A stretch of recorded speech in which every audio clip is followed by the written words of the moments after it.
நாம் மிக விரைவில் ஒரு எதிர்பாராத யுத்தத்திற்கு தயாராகி வருகிறோம் என்கிற ஒரு செய்தியைத்தான் இஸ்ரேலிய இராணுவ தளபதி இயால் ஜமீர் தற்போது வெளியிட்டிருக்கிறார். இந்த யுத்தம் பல பாகங்களிலும் தொடரலாம் என்கிற செய்தியையும் அவர் சொல்லியிருக்கிறார். ஏற்கனவே காசா மீது நடந்த யுத்தத்தில் காசாவோடு சண்டை நடந்த அதே நேரத்தில்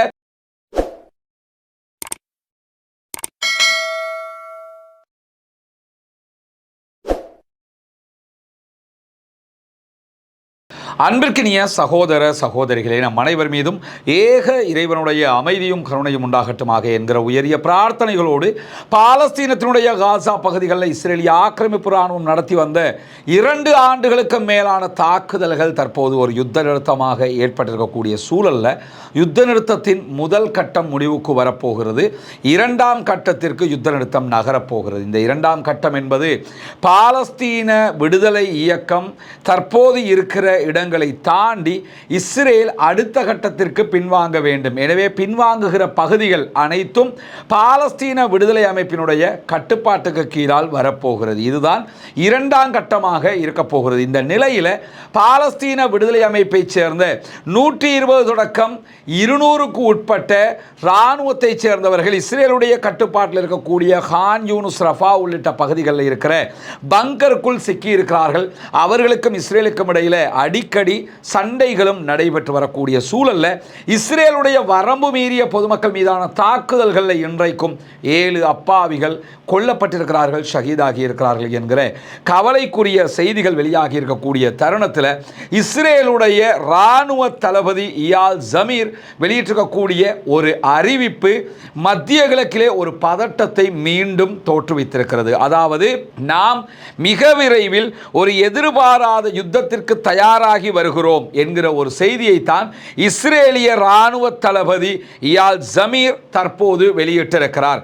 இந்த யுத்தம் பல பாகங்களிலும் தொடரலாம் என்கிற செய்தியையும் அவர் சொல்லியிருக்கிறார். ஏற்கனவே காசா மீது நடந்த யுத்தத்தில் காசாவோடு சண்டை நடந்த அதே நேரத்தில் லெபனானில் இருக்கக்கூடிய ஹிஸ்புல்லாக்களுக்கும் இஸ்ரேலுக்கும் இடையில் தாக்குதல்கள், சண்டைகள் நடைபெற்று வந்தது.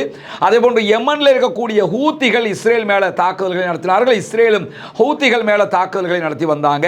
ஈராக்கில் இருக்கக்கூடிய சில குழுக்கள் இஸ்ரேல் மேலே தாக்குதல்களை நடத்தி வந்த அதே நேரம் ஈரானுக்கும் இஸ்ரேலுக்கும் இடையில் நேரடியான ஒரு யுத்தமே 12 நாட்கள் நடந்து முடிந்திருந்தது. இதை தாண்டி டியூனிஷியாவினுடைய ஒரு கப்பல் மேலே இஸ்ரேல் தாக்குதல்களை நடத்தியிருந்தது. கத்தார் மேலேயும் இஸ்ரேல் தாக்குதல்களை நடத்தியிருந்தது. இப்படி பல பகுதிகளிலும் இஸ்ரேல் இந்த தாக்குதல்களை இழுத்து கொண்டு சென்றிருந்த நேரத்தில் தான் தற்போது சமாதானம் தோற்றுவிக்கப்பட்டிருக்கக்கூடிய சூழலில் எதிர்பாராத ஒரு யுத்தத்திற்கு நாங்கள் தயாராகிறோம் என்கிறார் இஸ்ரேலிய இராணுவ தளபதி. இது பல பாகங்களுக்கும் பயணிக்கக்கூடும் என்கிற செய்திகளையும் அவர் சொல்லியிருக்கிறார். இந்த யுத்தம் நேரடியாக யாரோடு நடைபெறப் போகிறது என்கிற கேள்விகள் இருக்கிறது. ஆல்ரெடி ஈரானுக்கும் இஸ்ரேலுக்கும் இடையில் ஒரு பாரிய பரபரப்பான சூழல் இடம்பெற்று வரக்கூடிய நேரத்தில் ஈரானுக்கு எதிராக இஸ்ரேல் தாக்குதல்களை நடத்தக்கூடும்.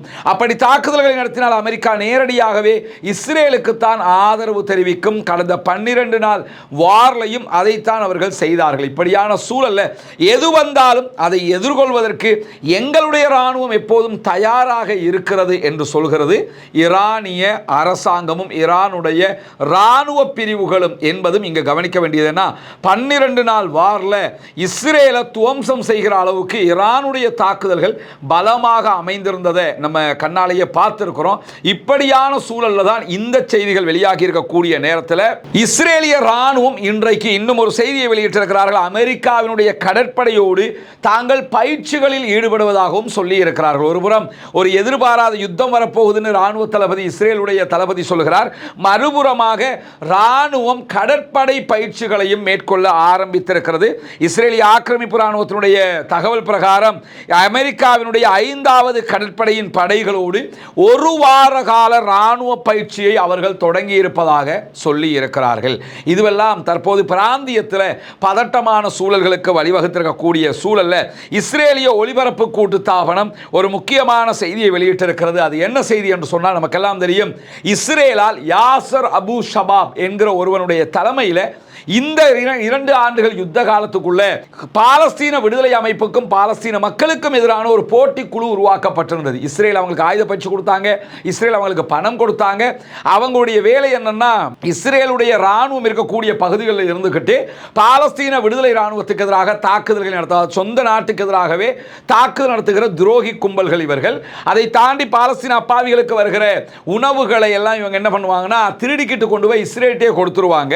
எனவே பாலஸ்தீன மக்களுக்கு உணவு கிடைக்காது. இப்படி யாசர் அபு ஷபாபுடைய தலைமையில் இந்த குழு செயல்பட்டு வந்த நிலையில் பாலஸ்தீன விடுதலை ராணுவமும் அதனுடைய அரசாங்கமும் இவர்கள் சரணடைய வேண்டும், இல்லாவிட்டால் இவர்களுக்கு மரண தண்டனை விதிப்போம் என்று மரண தண்டனை விதித்திருந்த சூழல்ல யாசர் அபு ஷபாப் 3 நாட்களுக்கு முன்பதாக பாலஸ்தீன விடுதலை ராணுவத்தோடு நடைபெற்ற சண்டையில் கொல்லப்பட்டான். அவனுடைய குழுவைச் சேர்ந்த பல பேரும் கொல்லப்பட்டிருக்கக்கூடிய சூழல்ல தான் தற்போது நூற்றுக்கணக்கான யாசர் அபு ஷபாபினுடைய குழுவைச் சேர்ந்த துரோகிகள் கூட்டத்தைச் சேர்ந்தவர்கள் பாலஸ்தீன விடுதலை அமைப்பிடத்தில் சரணடைந்து கொண்டிருக்கிறார்கள். கடந்த 48 மணி நேரத்துக்குள்ளாக பெரும்பாலானவர்கள் சரணடைந்திருக்கிறார்கள் என்கிறது இஸ்ரேலிய ஆக்கிரமிப்பு அரசாங்கத்தினுடைய ஒலிபரப்பு கூட்டுத்தாபனம். தானாகவே முன்வந்து சரணடைய தொடங்கி இருக்கக்கூடிய இந்த குழுக்கள் பாலஸ்தீன விடுதலை அமைப்பிடத்தில் தான் சரணடைகிறார்கள். கடந்த வெள்ளிக்கிழமை முதலாக சரணடைதல் வேகம் அடைந்திருக்கிறது.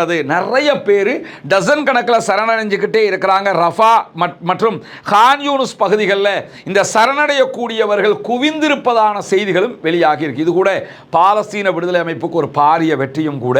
அதே நேரத்தில் துரோகிகள் குழுவாக இருந்தவர்கள் தற்போது சரணடையும் போது அவர்களுக்கு பொது மன்னிப்பு கொடுப்பதாகவும் பாலஸ்தீன விடுதலை அமைப்பினர் அறிவித்திருக்கிறார்கள். எனவே இது பாலஸ்தீனம் என்கிற தனி நாட்டின் கொள்கைக்குரிய ஒரு அச்சாணியாக, ஒரு வெற்றி பாதையாக மாறி இருக்கிறது என்கிற செய்திகளுக்கு மத்தியில் தான் இஸ்ரேலிய ஆக்கிரமிப்பு ராணுவத்தை சேர்ந்த ஒரு அணியில மாத்திரம் 22,000 பேர் காயமடைந்திருக்கிறார்கள் என்கிற ஒரு அதிர்ச்சி தகவல் வெளிவந்திருக்கிறது. அக்டோபர் 7, 2023 முதலாக நடைபெற்ற 2 ஆண்டுகளுக்குள்ளாக ஒரு அணியில 22,000 பேர் படுகாயம் அடைந்திருக்கிறார்கள். 58% அதிர்ச்சியால் பாதிக்கப்பட்டிருக்கிறார்கள் என்கிறது குறித்த செய்தி. எனவே அதிர்ச்சி அடைய வேண்டிய பாலஸ்தீன அப்பாவிகள் அதிர்ச்சி அடையவில்லை. எது நடந்தாலும் இன்னாலில்லாஹி வ இன்னா இலைஹி ராஜிஊன் அடுத்த கட்டத்துக்கு போய்கிட்டே இருந்தாங்க. யார் தாக்குதல்களை நடத்தினார்களோ அவர்கள் அதிர்ச்சி அடைந்திருக்கிறார்கள். 58% உளவியல் ரீதியாக பாதிக்கப்பட்டிருக்கிறார்கள் என்கிற செய்திகளும் வெளியாகி இருக்கிறது. இதைத் தொடர்ந்து இஸ்ரேலிய பாதுகாப்பு அமைச்சராக பென்கிவிர் பதவியேற்றதில் இருந்து 110 பாலஸ்தீன அப்பாவிகள் இஸ்ரேலுடைய சிறைகளுக்குள் கொல்லப்பட்டிருக்கிறார்கள் என்கிற கவலைக்குரிய அதிர்ச்சிகரமான செய்தியும் வெளியாகி இருக்கிறது. 110 அப்பாவிகள் அநியாயமாக கொல்லப்பட்டிருக்கிறார்கள் சிறைச்சாலைகளுக்குள்ளாக என்கிற நிலையில் தி கார்டியன் வெளியிட்டிருக்கக்கூடிய இன்னும் ஒரு பரபரப்பான செய்தி இருக்கிறது. அதாவது இஸ்ரேலிய ஆக்கிரமிப்பு அரசாங்கத்திற்கும் பாலஸ்தீன விடுதலை ராணுவத்துக்கும் இடையில் நடைபெற்ற யுத்தம் தற்போது யுத்த நிறுத்தமாக மாற்றப்பட்டிருக்கக்கூடிய சூழல்ல இந்த யுத்த நிறுத்த காலப்பகுதிகளுக்குள்ளாக அமெரிக்காவினுடைய 200 ராணுவத்தை சேர்ந்தவர்கள் இஸ்ரேலுக்கு அனுப்பப்பட்டிருக்கிறார்கள். அவர்கள் ஒரு ஒருங்கிணைப்பு மையத்தை தொடங்கி அதிலே இந்த சமாதான நடவடிக்கைகளை கண்காணிப்பதாக சொல்லக்கூடிய நேரத்தில் தான் கிரியாத் ஷமோனா பகுதிகளில் இருக்கக்கூடிய இந்த ஒருங்கிணைப்பு மையத்தில் இருந்து அமெரிக்க ராணுவம் என்ன செய்கிறார்கள், யாரோடு பேசுகிறார்கள் என்பதை இஸ்ரேலே ஒட்டு கேட்டு இருக்கிறது என்கிற செய்திகள் வெளியாகி இருக்கிறது. அமெரிக்காவினுடைய போர்சஸையே இஸ்ரேல் ஒத்து கேட்டிருக்கிறது என்கிற இந்த உளவு தகவல் இன்றைக்கு வெளியாகி இருப்பது அமெரிக்காவுக்கும் இஸ்ரேலுக்கும் இடையிலான ஒரு பரபரப்பான சூழலை, ஒரு சூடான ஒரு சூழலை உருவாக்கி இருக்கிறது. அவனை இவன் நம்பவும் இல்லை, இவனை அவன் நம்பவும் இல்லை என்கிறது பட்டவர்த்தனமாக வெளிப்படையாக தெரிந்திருக்கிறது என்கிற செய்திகளும் இன்றைக்கு வெளியாகி இருப்பது நம்ம பார்க்க முடியும். இந்த சமாதானம் தோற்றுவிக்கப்பட்டதிலிருந்து இதுவரைக்கும் ஒப்பந்த பிரகாரம் ஒரு நாளைக்கு 600 ட்ரக்குகள் காசாவுக்குள் நுழைய வேண்டும். அவைகள் நுழையாமல் இருக்கிறது என்கிற அவலமான நிலை தொடர்ந்து கொண்டே இருக்கிறது. ஐநா பலமுறை கோரிக்கை வைத்தும் இஸ்ரேல் ரஃபா பார்டரை முழுமையாக திறக்காமல் இருக்கிறது என்கிற நிலையும் தற்போது வரை தொடர்ந்து வருகிறது. பொறுத்திருந்து பார்ப்போம் என்னவெல்லாம் நடக்கிறது என்பதை. பாலஸ்தீனம் வெற்றி பெற வேண்டும், பாலஸ்தீனம் சுதந்திரம் அடைய வேண்டும், பாலஸ்தீன மக்களும் நம்மை போன்று நிம்மதியானவர்களாக மாற வேண்டும், வாழ வேண்டும் என்கிற உயரிய பிரார்த்தனைகளோடு பாலஸ்தீன அப்பாவிகளுக்காக தொடர்ந்தும் ஜனநாயக ரீதியாக குரல் கொடுக்கும் அதே நேரம் இலங்கை மக்களுக்காகவும் பிரார்த்திக்க மறந்து விடாதீர்கள் சகோதரர்களே, நண்பர்களே, தாய்மார்களே. வாஹிர் தஅவானா அல்ஹம்துலில்லாஹி ரப்பில் ஆலமீன். அன்பிற்கினிய சகோதரர்கள், உங்களுக்கு தெரியும், தொடர்ந்து நம்ம உலருணவுப் பொருட்கள் கொடுக்கறது, அதே மாதிரி வெள்ளத்தில் பாதிக்கப்பட்ட மக்களை எப்படியாவது திரும்ப ரிகவர் பண்ணுறதுக்குரிய ஏற்பாடுகளை பண்ணி கொண்டிருக்கோம். அந்த அடிப்படையில் தற்போது வெள்ளம் பிட்டிய பகுதிகளில் சுத்தம் செய்கிற பணிகளும் இளைஞர்கள் ஃபுல்லாக ஈடுபட்டிருக்கிறாங்க. அந்த நேரத்தில் தற்போதும் நமக்கு ஒரு 100 பார்சல் அரிசி, பருப்பு, தேயிலை, லெமன்டின் அடங்கிய 100 பார்சல்கள் ஒரு சகோதரர் கொண்டு வந்து தந்துட்டு போயிருக்கிறாரு மக்களுக்கு கொடுக்க சொல்லி. இங்கே பார்த்தீங்கன்னா இது வந்து ஹங்வெல்லைக்கு அனுப்புறதுக்கு கொண்டு வந்திருக்கிறாங்க. 400 அரிசி பேக் இருக்குது. இதற்கு இன்னும் பால்மா தேவை, செமெண்டின் தேவை. அந்த பேக்கும் ரெடி ஆகிடுச்சுன்னு சொல்லி சொன்னால் அதை நம்ம கொண்டு போய் கொடுத்துருவோம். அல்ஹம்துலில்லாஹ். இது மாதிரி நீங்கள் பொருட்களாக தர விரும்புகிற சகோதரர்கள், கொழும்பு மாளிகாவத்தை போலீஸுக்கு பின்னாடி NHS ஃப்ளட்ஸில் இருக்கக்கூடிய 4வது லேன் ஹிஜ்ரா மாவட்டத்தில் முன்னாடிய ஃப்ரண்ட்லேயே முதலாவது இருக்கும் ரைஸ் அப் அகாடமின்னு சொல்லி, இந்த அகாடமிக்கு கொண்டு வந்து 24 மணித்தியாலமும் உங்களால் முடிந்த பொருட்களை தர முடியும். ஒரே ஒரு அரிசி பேக் தான் உங்களுக்கு தரையிலும்னாலும் பரவாயில்லை, கொண்டு வந்து தாங்க. ஒரு குழந்தைக்கான ஒரே ஒரு ட்ரெஸ்ஸு தான் உங்களுக்கு தரையிலும்னா கொண்டு வந்து தாங்க. 100 ரூபா தரையிலும்னாலும் கொண்டு வந்து தாங்க. பணமாக தர விரும்புகிறவர்கள் முன்னால் இருக்கக்கூடிய நம்முடைய அக்கௌண்ட்டுக்கு உங்களால் முடிந்த உதவிகளை வாரி வழங்குங்கள்.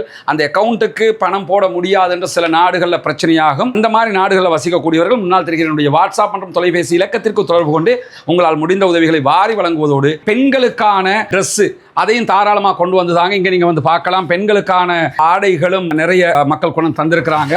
அவற்றையும் கொடுக்கக்கூடிய ஏற்பாடுகளை நம்ம பண்ணி கொண்டு இருக்கிறோம்.